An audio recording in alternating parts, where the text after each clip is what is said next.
Otis was a happy little tractor who lived on a snowy farm. It was Christmas time on the farm. The farmer and all the farm animals strung lights, hung wreaths, and put up the Christmas tree. Christmas was always special, but this year was even more special. A horse was expecting a baby foal.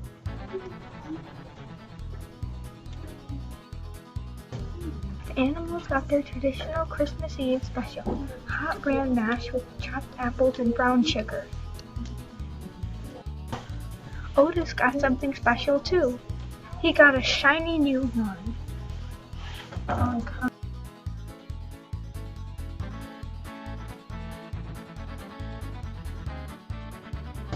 Otis had his own horn now. He was so happy.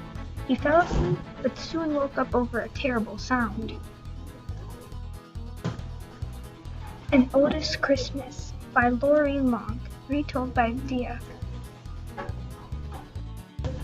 It was the horse. Something was very, very wrong. We need Doc Baker now or we'll lose them both. Otis had to do something. He rushed out of the barn into the cold to get Doc Baker.